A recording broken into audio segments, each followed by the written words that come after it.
Thank you all for joining today. My name is Ben Prohaska. I'm the National Director for the Electrification Coalition. Sorry, my neighbor has decided right now is a great time to start up the leaf blower. I'll let them know that they have electric versions that they can use next time. Whisper quiet, just like the car. So we very excited for you all to join and learn, as a technical session on the Low-No program and what the current funding opportunity looks like.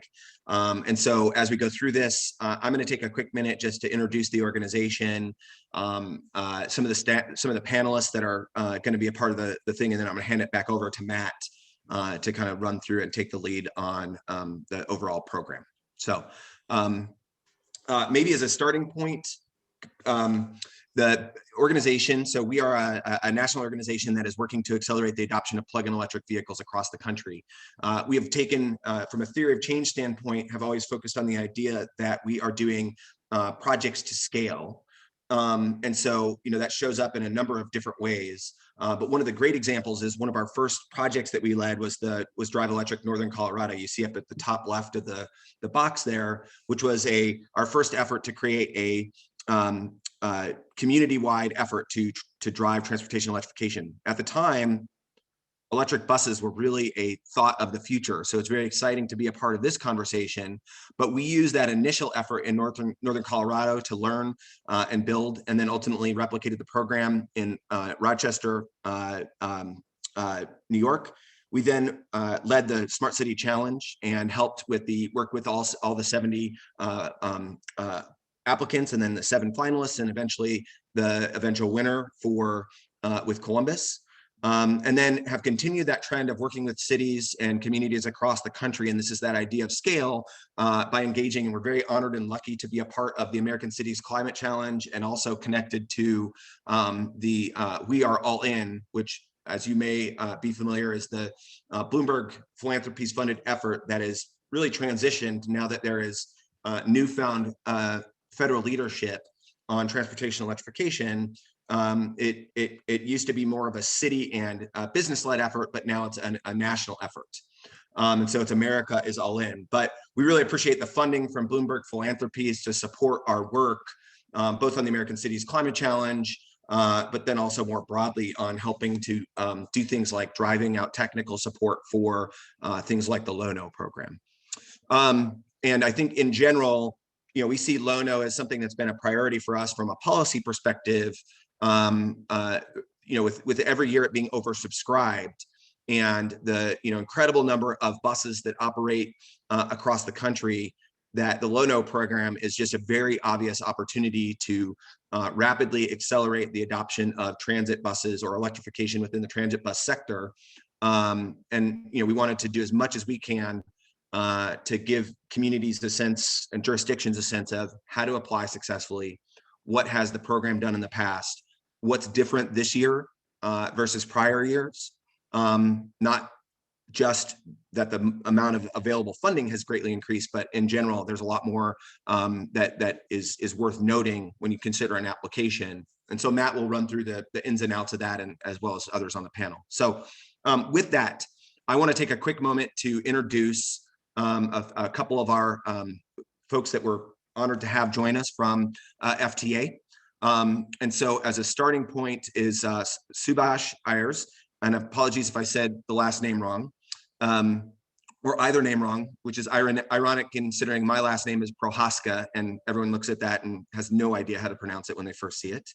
But Subhash is the chief counsel for the FTA. And has, since January 21st, he's served as the FTA's principal legal officer, working to advise the acting administrator on all of the aspects of FTA's programs, functions, and activities.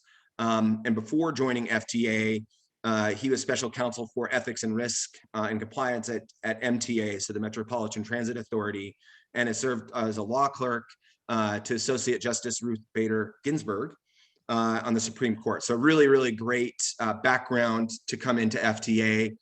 We're excited to have you join us on the call. And I'm going to hand it over to you briefly as part of that introduction, and then let Matt take it over from there. Well, thank you very much, Ben, and thank you all for having me. And it's really wonderful to have the chance to join you all at today's session. Um, as you're all well aware, this is a critical moment for this country, and the imperative to tackle climate change has never been clearer or more pressing. And you all know this, of course, because you've been and you'll continue to be at the forefront of this fight. So thank you for everything that you're doing to tackle this fundamental issue.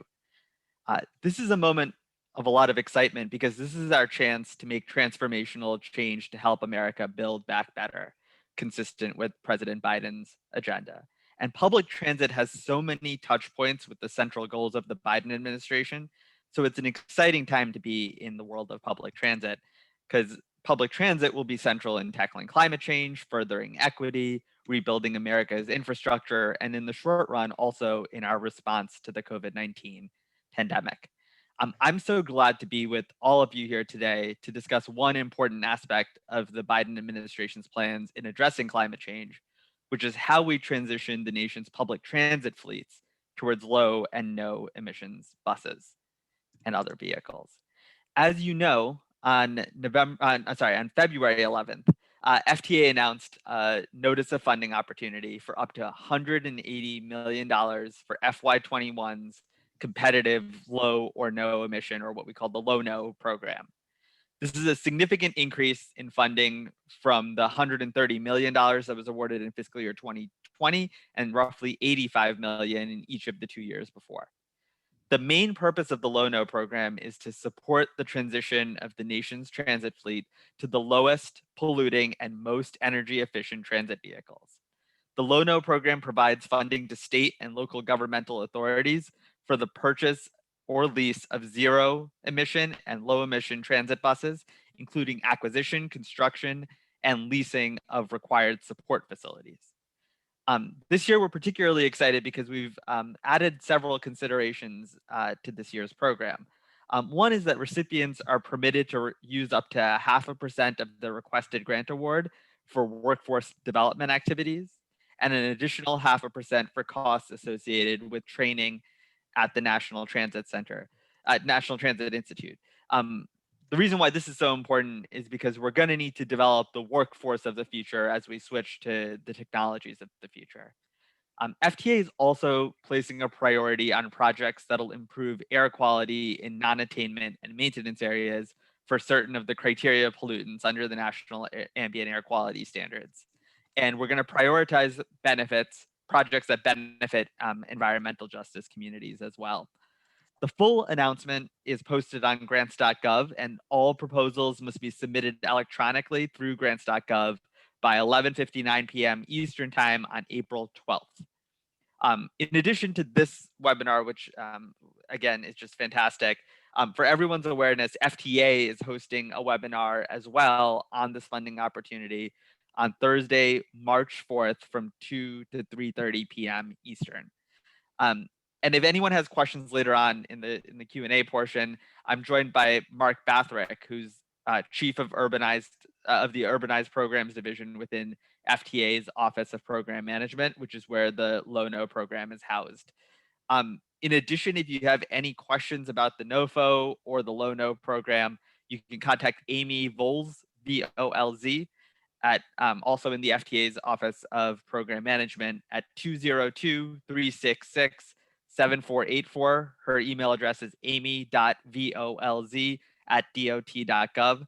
And you can also visit FTA's website and view FAQs about the program. We're really excited, and thank you again for giving me the chance to speak about the program and how it fits into the Biden administration's broader priorities. And with that, I'll turn it back over to Ben.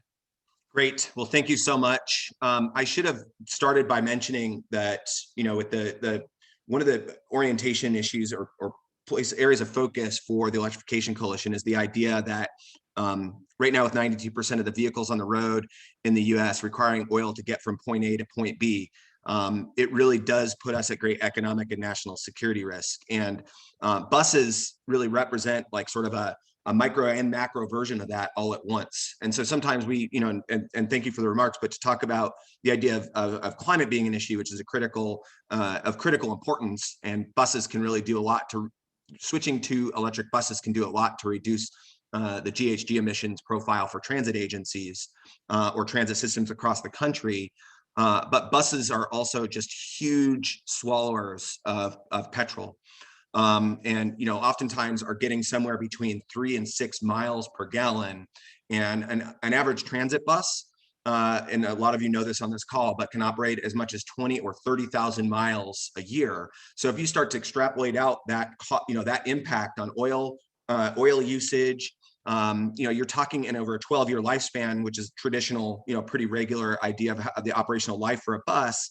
That really can have a huge impact on GHG emission reduction, huge impact on oil reduction, and then cost. And so one of the awesome things here is I think sometimes we focus on this a lot, but at the end of the day, when you go to an electric bus, you're gonna, there's an opportunity really to maximize the benefits of transportation electrification, including the fact that electricity is domestically produced and very static in pricing, right? So it doesn't change a lot. And Matt will talk about some of these things later. But with that, I just wanted to come back to our mission on the idea of why are we accelerating the adoption of plug-in electric vehicles.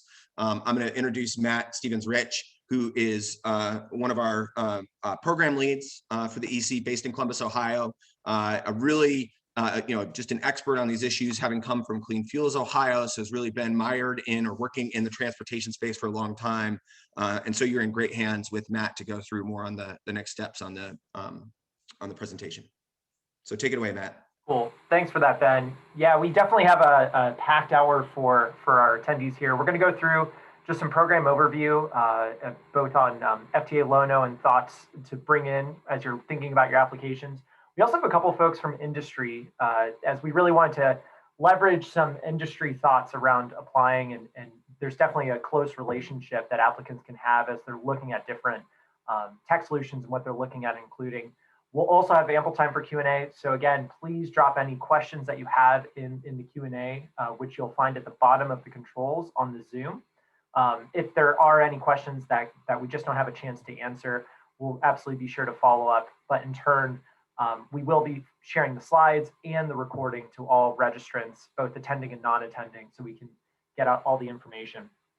But with that, why don't we go ahead and get started going through.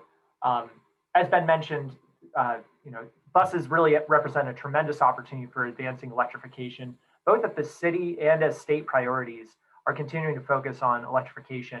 A lot of the attendees here today are cities, transit agencies, and states. So really want to emphasize there's a lot of opportunity in working across that.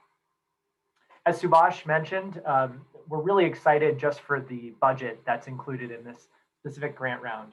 180 million is the most that we've seen for the program. As you can see, this bar chart gratefully goes up and up over time. So very excited for that. But overall, the Low-No grant program specifically for transit bus electrification, infrastructure and facility upgrades, and also workforce development, which is a new addition this year that we'll go a little bit more into, and overall supporting a national transition to lower polluting and more energy efficient transit vehicles. Biggest thing, bear in mind, April 12th is the magic date, 11:59 p.m. East Coast Standard, to get those applications into grants.gov. And please do not find yourself trying to submit at 10 p.m. Always recommend setting up those accounts, getting familiar with the system, and overall staying on top of that. 2 months-ish goes by very quickly, so really want to emphasize that to all attendees. Another thing too, as we go through, you'll notice on some of the slides, we do have hyperlinks and links back to main parts of the website, so the transit.gov website, so you can use that as reference too. For eligibility, really it's a lot of public entities are eligible to apply, so it's public transit agencies, state transportation departments, tribes, and also any direct recipients of Section 5307 in the Urbanized Area Formula Program. Eligible projects are a couple different ones, and a lot of this carries over year to year. So a lot of this might look familiar if you've applied to FTA Low-No in the past, but a couple changes have been applied this year. So first and foremost, purchasing or leasing of low or no emission buses. Second eligible project element is acquiring low or no emission buses with a leased power source. Constructing or leasing related facilities and equipment So that's going to be thinking about EV charging infrastructure, for instance, rehabilitating or improving existing public transportation facilities to accommodate, and constructing new public transportation facilities to accommodate low or no emission buses. And another way to think about some of this additional cheat sheet moment, the federal cost share, the federal share requested for funding cannot exceed 85% of the total transit bus costs. So that's for those first two priorities. And then for anything relating back to the facility upgrades, that federal share cannot exceed 90% of request.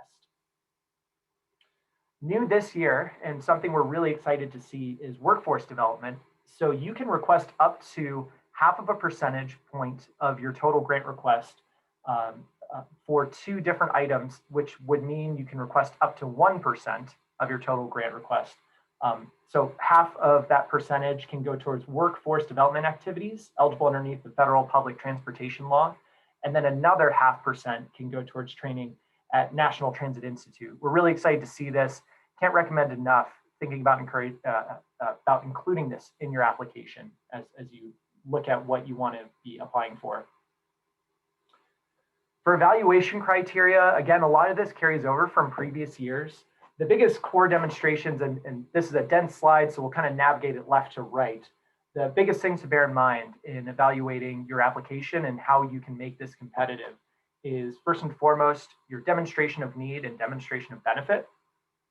Also want to consider your planning and local regional prioritization, how you're pitching that, where these buses and facilities will be deployed in terms of your overall operation. Local financial commitment, this is your cost share. So overall, really encourage folks to think about any additional cost share they can bring in to their applications. Project implementation strategy, this specifically relates to how are you going to get those buses and facilities deployed. And overall, really encourage folks to think about what's the shortest time frame you can use. You don't want to be applying for funds and then sitting on those funds for a long time. What's the quickest way you can get these new projects deployed? Technical, legal, and financial capacity. This just relates back to your ability to manage and report back on the grants. Some other elements to consider, while not specifically in the evaluation criteria, other things that will be used to judge applications include geographic diversity in size of transit systems, and then also the previous federal grant performances. If you have been awarded FTA Low-No funds in the past, if you've been able to successfully implement that, that's going to be something that errs in your favor. Across all that, applicants must demonstrate reduced energy consumption, reduced harmful emissions, and reduced direct carbon emissions. So with all that in mind, some new elements that have also been added this year on that evaluation criteria that might make the difference between your application versus others are consideration of non-attainment areas within the service area. So that's specifically, where do your lines and your service areas run relative to non-attainment regions. Environmental justice communities within service areas. So thinking about where your communities of most need, how are they going to be serviced by these projects? And then funding requests for workforce development, as I mentioned earlier. So with all that, the best practices and trends that we've really seen, it's always encouraged to think about what's the largest grant request you can do for your project, but also allow for scalability. So not just thinking about this being a pilot project, but something that can start a multiple year or multiple phase acquisition and deployment of electric buses and facility upgrade. The more you can speak to that in your application, the more compelling the story. And then also anticipate that while you may be awarded, you also might be awarded less than what your request is. So thinking about what some additional positions might be in your project, smaller versions that can still lead to success, and consider that when you're sizing up your project.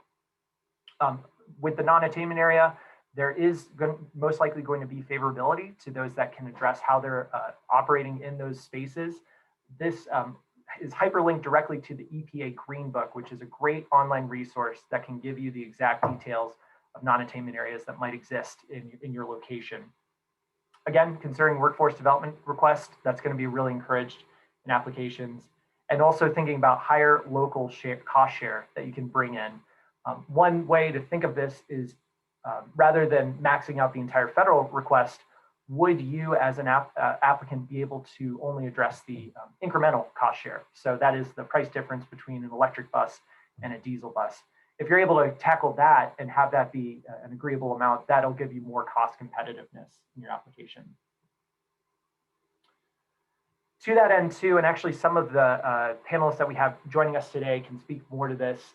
There are some other opportunities around lowering that upfront cost, such as battery leasing, as well as additional state and other matching funds that you can bring in. We even have seen some applicants try to work with utilities, for instance, as some additional cost share.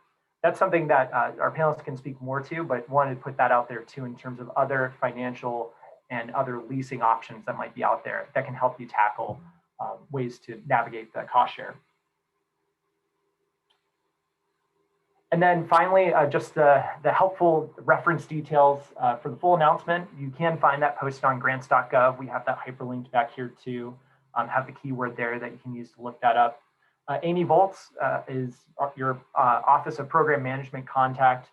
Have this hyperlink back to her email and to her phone number as well.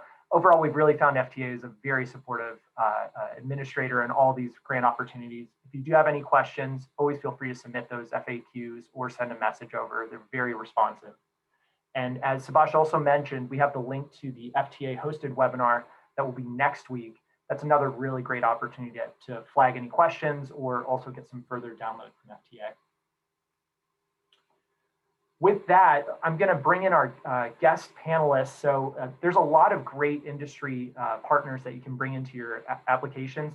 We invited a couple to join us today. Certainly, this is not the final list. You can actually find a list of FTA certified vendors on the website, which we can circulate more as well. We wanted to invite in a couple of different partners that we know have had chances to work on these programs before and provide that helpful insight. So with that, I'll hand it off first to Elizabeth Victoria Walsh with Novabus, who has a couple slides.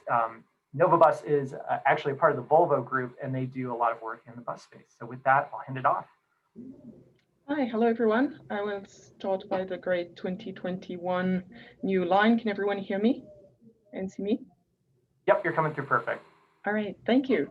So hi everyone, thank you for inviting me. It is a great opportunity for us to come and talk to people of the industry, in the market. So thank you for inviting me. And I think that the presence of all the attendants today demonstrate that more and more cities now demand reduced greenhouse gas emissions and greater sustainability in their transport. And therefore, I think the need to facilitate the commercialization of projects that advanced zero carbon mobility and transportation solution is there. The Low-No program from the FTA and other stage program, of course, for no emission vehicles, credits or voucher, for example, are amongst these tools, I think, for cities and transit agencies to make their first steps towards a fleet electrification. So obviously, I think everybody knows that transportation is like nearly a quarter of global emissions, and it's sectors whose emissions are growing the fastest. And buses, a small part of the overall vehicle fleet, but still have their part to play. And obviously, the move towards the electric bus is the way for our industry to do our parts in this global scheme. And obviously, the use of the electric bus is also just all around much nicer for communities. So having no exhaust, being less noisy, that is a blessing in dense urban areas and downtowns of large cities. And for the passengers, of course, much smoother rides, a lot less vibration. So all in all, a great product. Of course, depending on the variation from the source of the electric grid, I must make a caveat for that, the total carbon emission is significantly reduced. And then this is our part for the environment and reducing, obviously, our impact on climate. In the long term, the e-bus also have lower operating costs. So with a reduction on the maintenance cost per miles and repair costs of nearly 40% lower than on traditional diesel buses. So there is something in it for transit agencies as well.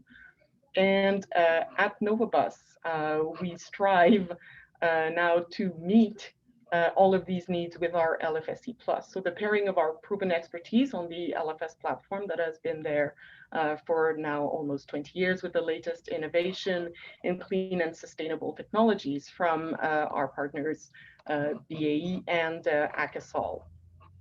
May we move one slide, please? Thank you. So the LFSE Plus, now built on our LFS platform with a track record of, as I said, 20 years, is a new bus that's designed to be just as reliable. So it's based on this proven platform, but it integrates now also a proven traction motor and power electronics from BAE system that have advanced materials like silicon carbide to improve heat management. So the lower weight and increased power density on the BAE system also now contribute to bus performance, because obviously we do not want the switch in propulsion to lead to less performance and durability of the vehicles that agencies expect and have expected now and live with their diesel buses. So as we transition to the electrification, we must still be able to maintain what is now considered the base performance for a vehicle. So now we are also powered with an integrated modular system for electric motor from BAE. And we have a modular architecture for power electronics and accessories that reduce the number of modules and connections and renders failure and maintenance easier. So we, with the LFSE Plus, we have our own energy storage system manufactured by Akasol for Volvo, with onboard energies ranging from 4 to 6 packs, so that would be 376 kilowatts hour on board to 564. So it's a range that would fit most routes for most customer. So these battery packs are now lithium ion NCA cells. So it's a further development from the usual lithium nickel oxide. So it has more stability. It's a battery that's primarily long range. So it's meant for overnight depot charging. However, it's a well-balanced chemistry. So it would also allow for recharge during the day at higher power by overhead charging to allow for greater distance daily. So that can be used closer to the way a diesel bus used to function.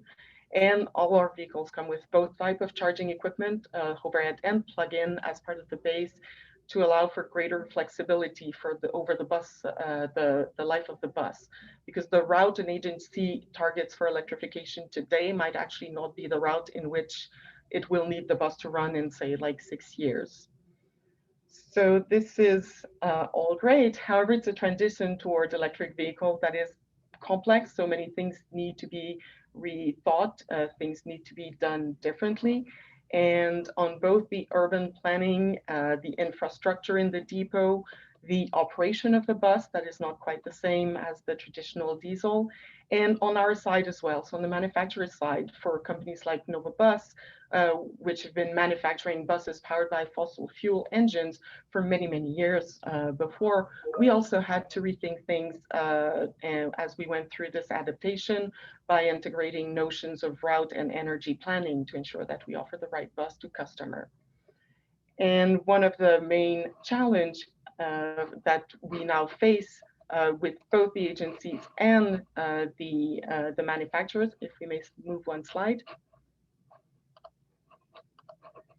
is obviously the higher cost of acquisition and the cost of infrastructure that are higher than traditional diesel buses. And the funding required to start the fleet electrification could act as a barrier. And this is where programs like the FTA's Low-No actually come as a great help for first step into electrification.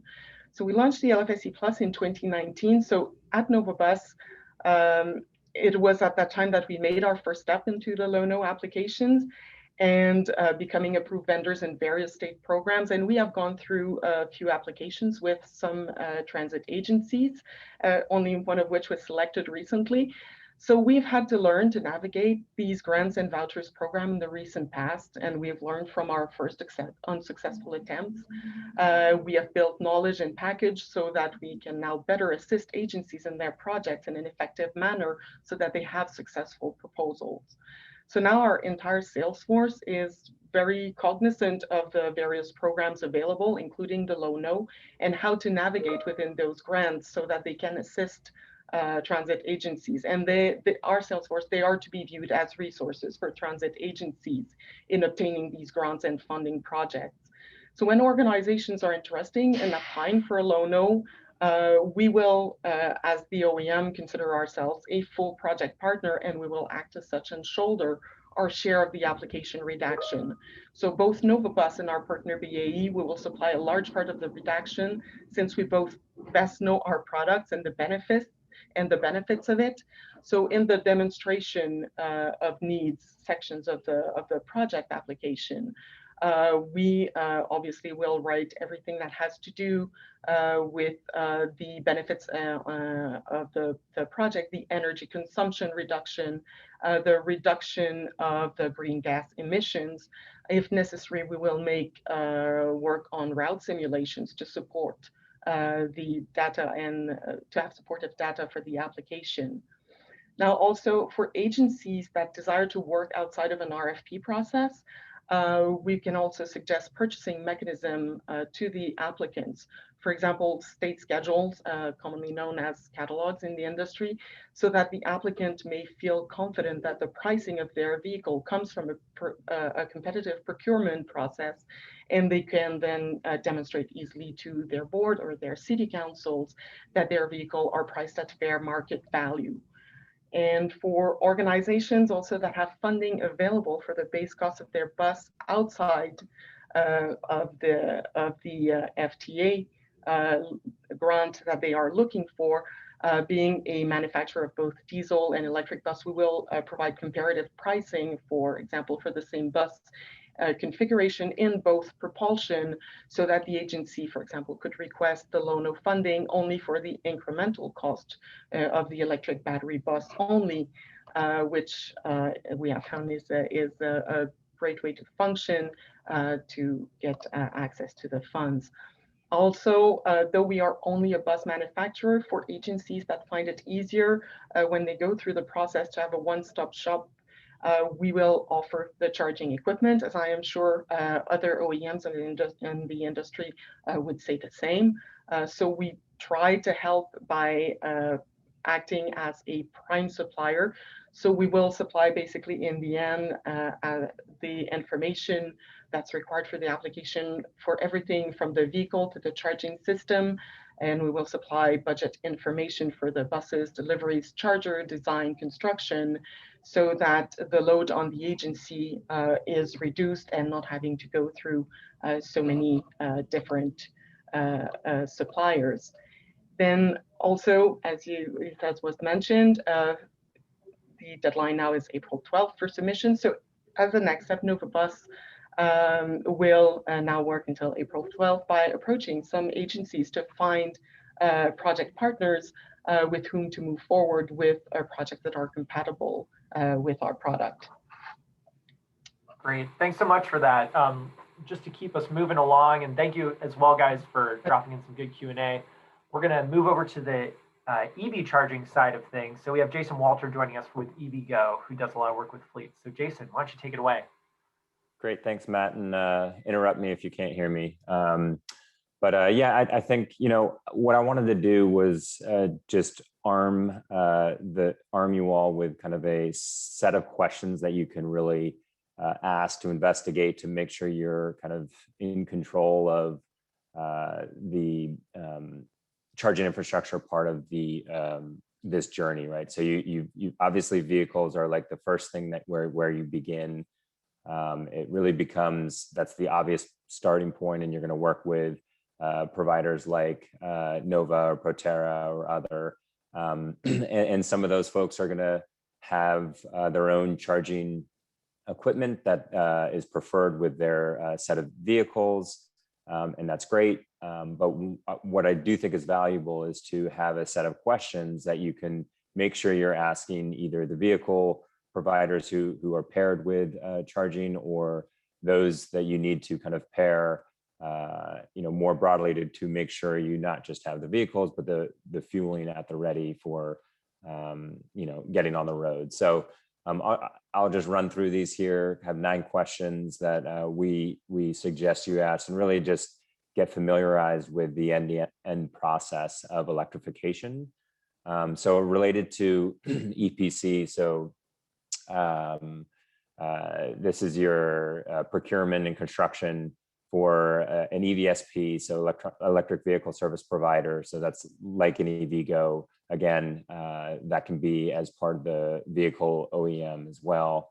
But they're going to have different levels of experience with site design and how they engage utilities and navigating different power upgrades. And I think what you really want to focus on here is, do you have clarity around the timing that it takes to get from concept to activation and electrification? And that really differs by location, geography, utility, which permitting agencies you're working with, and you can get hung up a lot of different points along the way. So prodding with questions about like building confidence that you have some visibility as to how this is going to go with your EVSP, and do you feel like they're advocating for you in the best way possible, and have the experience to do so. On the future proofing side of things, most folks start with an electrification journey of changing out onesie, twosie vehicles. They're obviously very, very expensive, which is the whole point of the Low-No grant proposal here, is to really help folks overcome some of that initial barrier to entry. But how do you think about the 5 to 10 year journey to make sure when you're installing the equipment for charging, is it going to be support the size and type of your vehicle in the future? So whether you have one vehicle provider today, but you may have multiple in the future, how does that interoperability work? Those types of things. So you really want to think through, and again, make sure you're asking those questions for yourself. So, like going to the doctor's office, it's good to rely on your doctor. They definitely have your best health in mind, but it is helpful to advocate for yourself along the way. So that, again, that's my intent here, is to arm you with that self-advocacy. From a range anxiety standpoint, do you come back to the depot, the on-the-go refueling opportunities? Again, make sure it's just designed for whatever your specific fleet needs are. On the hardware selection side of things, in all likelihood, many of you will be a bit more homogenous from the, all focused on that transit sector, but do you have a diversity of fleet that you actually anticipate interplaying with any of the charging infrastructure that you're putting in place? Obviously, an overhead pantograph is going to be specific to the use case of, as Nova mentioned previously, and I know Proterra is able to elaborate on as well. Those are going to not be an interoperable play, which is the design of it, and that's appropriate. But for those charging solutions that might be able to be a bit more interoperable, do you have the right hardware options available and selection, again, for that kind of longer term vision? From a reliability standpoint, I think this is probably the most important. And for you as a fleet owner and operator, this is how your community comes to rely on, is this going to work? And transitioning to electric is often, that's one of the concerns, is this going to meet the reliability of my logistics? And so can you ask about what sort of uptime have they been able to ensure with other customers? Do they provide any uptime guarantees, routine monitoring and preventative maintenance? How do they actually, work from a SLA perspective to make sure you have reliability, not just during setup, but on an ongoing basis? From an energy management standpoint, can you actively manage and optimize charging schedules? A lot of different locations have, or geographies and utilities have different rate structures. So my past is as part of Pacific Gas and Electric Company, so I'm pretty familiar with the utility side of things, and know that this was a big component of the ability to manage costs, from a time of use perspective, from a demand charge and spikes, and how do you really think through the optimization through active management. Financing's another one, whether you have funds available to you or capital expenditures are more challenging to come by. Are there flexibility of different ownership options with the charging infrastructure, just like with the vehicle itself? Because the charging infrastructure from an engineering, procurement, and construction standpoint can be fairly costly as well. When you're having to, rip up the ground, do a utility interconnect. And so is there financing support offered as well for kind of that part of the equation for the infrastructure?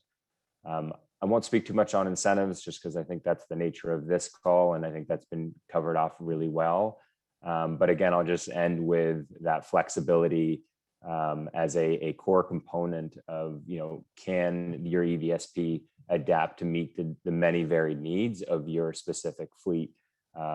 As much as certain things can translate from one to another, inevitably you'll have unique features and characteristics that you'll want to advocate again for yourself and beg the question of your EVSP. So I'll stop there, Matt. Cool, thanks so much, Jason. Really helpful, just giving folks a lot to consider around EV charging. You can't plan it out soon enough alongside all the bus procurement. With the last 5 minutes, sorry to keep you short, Lauren, but just to be sure that we have enough time for Q&A, we also have Lauren Scoville joining us from Proterra as well. So I'll give it to you, Lauren, to go into another bus option folks can consider. Oh, I think you're muted. Can you hear me now? Perfect. I've never been able to keep any comments to 5 minutes, but I will do my best.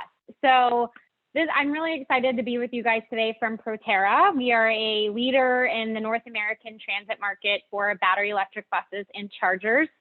And I've been on this journey with Proterra for a very long time. I was actually part of the team at Foothill Transit who deployed Proterra's first 3 buses that were funded by the American Recovery and Reinvestment Act of 2008. So grant funding like this is so important to help establish the market and to move us into full fleet electrification. So shout out to FTA and to US DOT for keeping programs like this alive.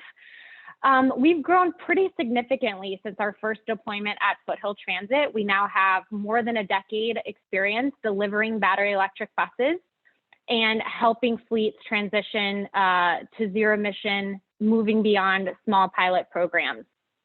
We've sold over 1,000 buses, both 35 and 40 foot, throughout North America to more than 130 customers, and our technology has been proven on the road in more than 17 million miles of service.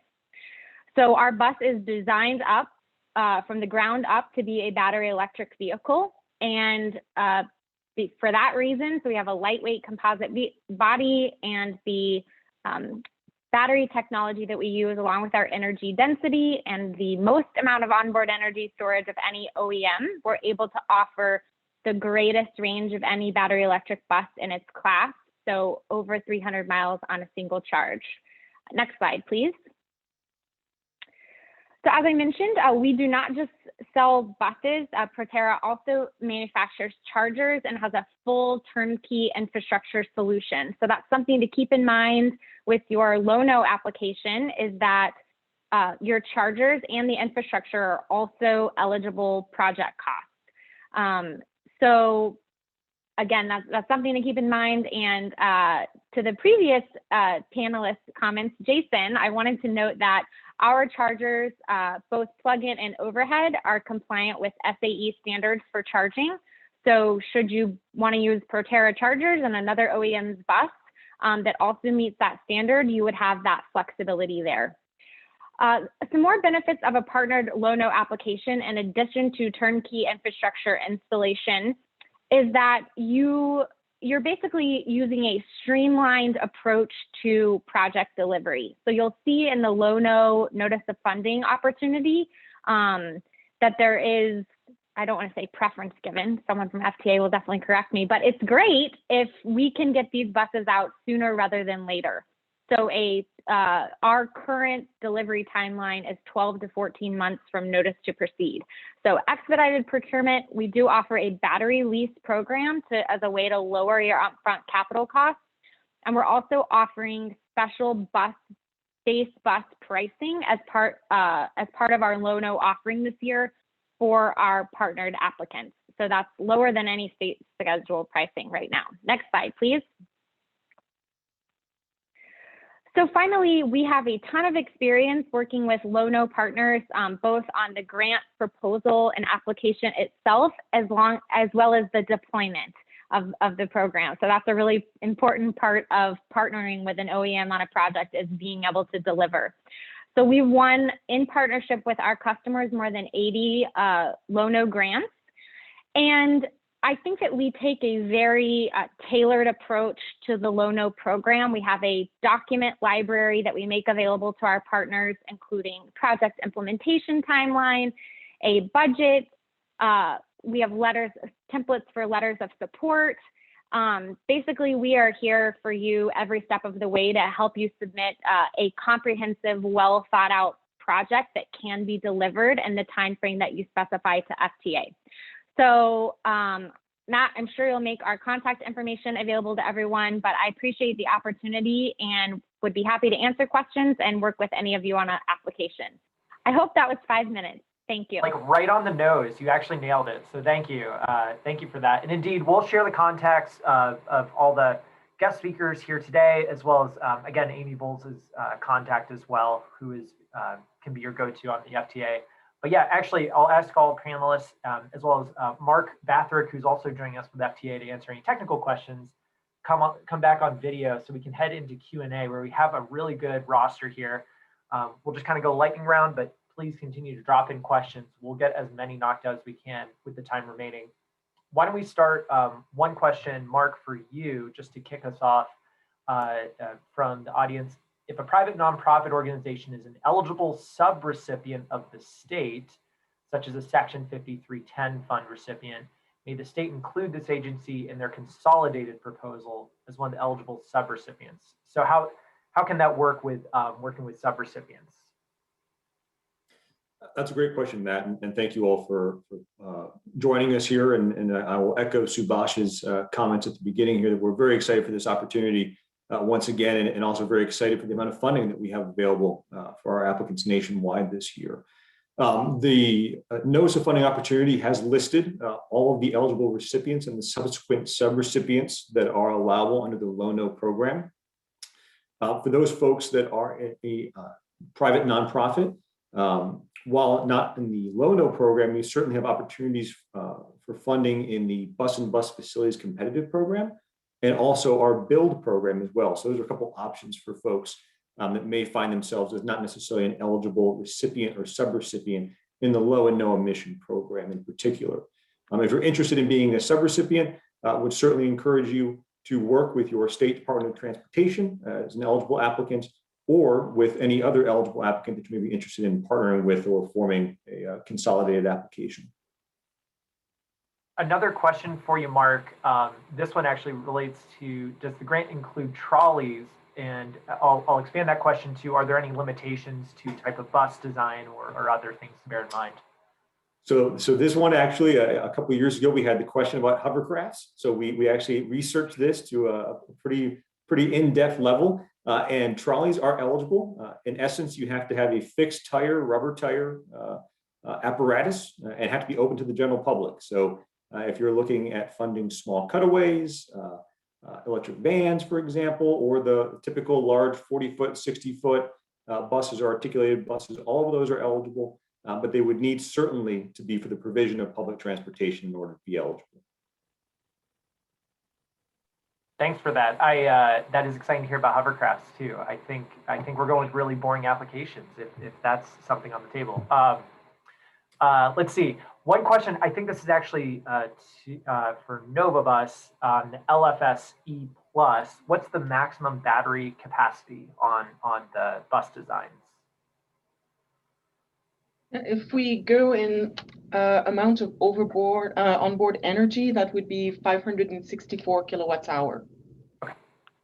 So it's Awesome. 6 packs of 94 kilowatts hours. Great, thank you for that. Yeah, that's the fun part of reading those specs, is you can have the power rating of the motors and the kilowatt hour rating on the batteries, which is, for those that are new at reading battery and motor specs, that's something to always bear in mind. Thank you for that. Question for Jason with EVgo, and actually I'll open it up to everyone here. How common is it for agencies to have EVs from multiple OEMs? And I actually read that as EV chargers. So I guess how common is it for agencies to intermix bus options and charging options? Yeah, I mean, I'll mostly defer just because I would ask back that to the agencies themselves of what does your fleet look like today from an ICE vehicle standpoint or internal combustion engine. So if you're working with multiple bus manufacturers today, I imagine that could be similar to your future state, but I would really defer to the folks who are much more in the space of the agencies. Going to jump in? Yeah, sure. Yeah, go for it, Lauren.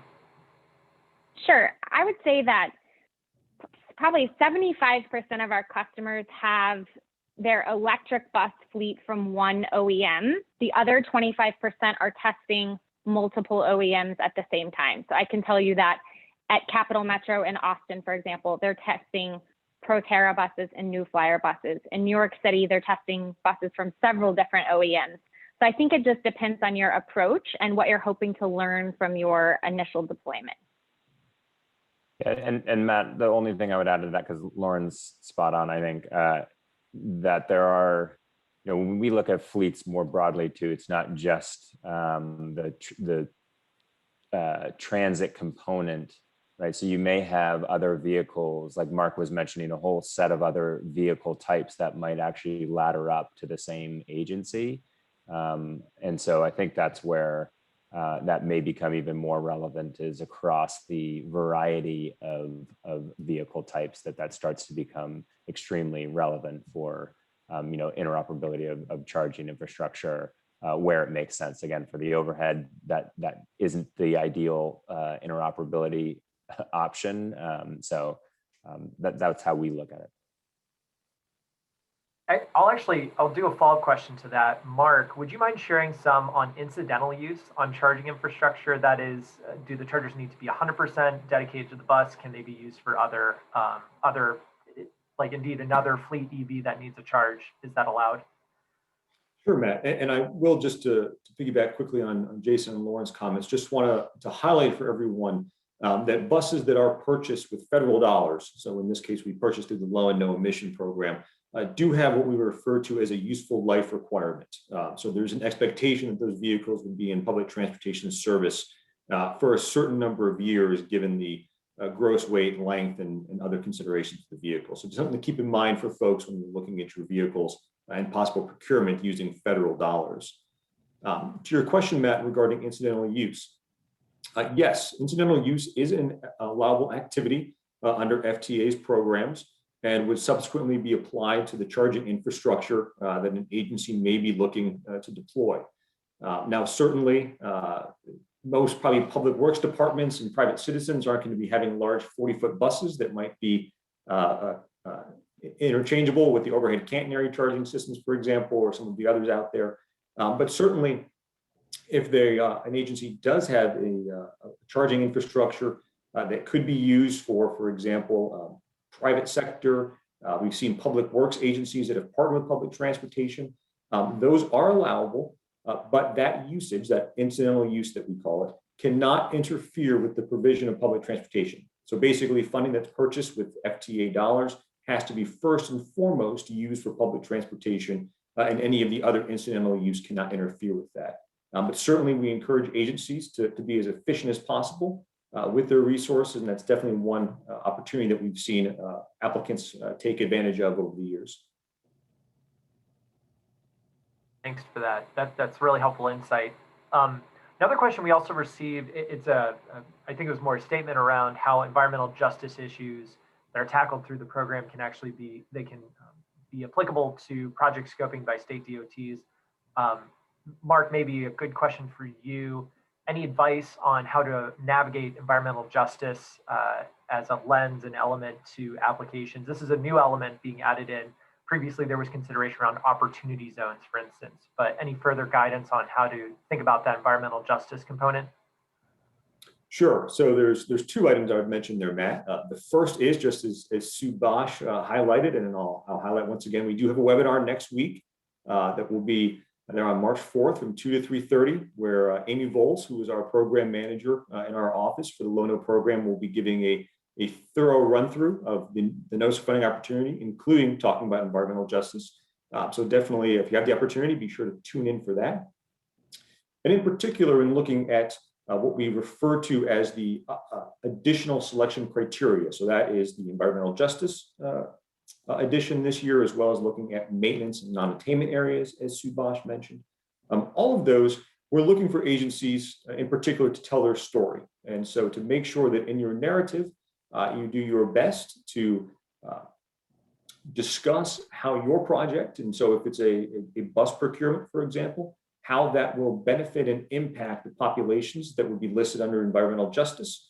So those of low income and minority, or non-attainment areas and maintenance areas when looking at the environmental impacts and climate change that a project may have. Regardless of the level of details, whether you're a state DOT applying at a state level for a large scale procurement, for example, or if you're a small rural agency or a small urban applicant that maybe has a fairly small footprint, we'd be asking just to do your best and to articulate that. And certainly we tell folks to both use the quantitative and the qualitative. So if you have metrics and identifiable numbers you can put there with your narrative, we encourage you to do it, but also be sure to tell your story.